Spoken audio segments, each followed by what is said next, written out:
होली की कथा।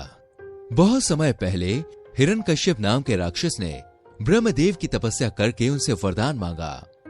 ब्रह्मदेव, मुझे वरदान दो कि मैं हमेशा अमर रहूं। मैं तुम्हें यह वरदान नहीं दे सकता। जब ब्रह्मदेव ने अमरता का वरदान देने से मना कर दिया तो हिरण्यकश्यप ने दूसरा वरदान मांगा। ब्रह्मदेव, मुझे वरदान दो कि मुझे संसार में रहने वाला कोई भी जीव जंतु, राक्षस, देवी देवता और मनुष्य मार ना पाए। साथ ही मैं ना दिन में मरूं और ना रात के समय, ना तो पृथ्वी पर और ना ही आकाश में, ना तो घर के अंदर और ना ही बाहर, ना ही शस्त्र से मरूं और ना ही अस्त्र से। हिरण्यकश्यप की तपस्या से ब्रह्मदेव खुश थे ही, इसलिए अमरता के एक वरदान के बदले उन्होंने ये सारे वरदान उसे दे दिए। इसे पाकर उसने हर जगह तबाही मचानी शुरू कर दी। उससे सिर्फ मनुष्य ही नहीं, देवता भी परेशान रहने लगे। वो अपनी शक्ति से दुर्बलों को सताने लगा। हिरण्यकश्यप से बचने के लिए लोगों को हिरण्यकश्यप की पूजा करनी पड़ती थी। भगवान की जगह जो भी हिरण्यकश्यप की पूजा करता वो उसे छोड़ देता, और जो उसे भगवान मानने से मना करता वो उसे मरवा देता या अन्य सजा देता।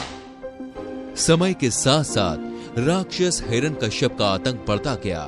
कुछ वक्त बीतने पर हिरण्यकश्यप के घर भगवान विष्णु के परम भक्त प्रहलाद का जन्म हुआ।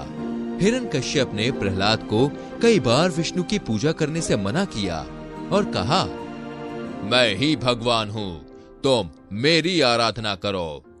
हर बार हिरण्यकश्यप की बात सुनकर प्रहलाद कहते, मेरे सिर्फ एक ही भगवान है और वो भगवान विष्णु है। प्रहलाद की बातें सुनकर हिरण्यकश्यप ने उन्हें मारने की कई कोशिश की, लेकिन वो सफल नहीं हो सका। भगवान विष्णु अपनी शक्ति से हर बार हिरण्यकश्यप के सारे प्रयास विफल कर देते थे।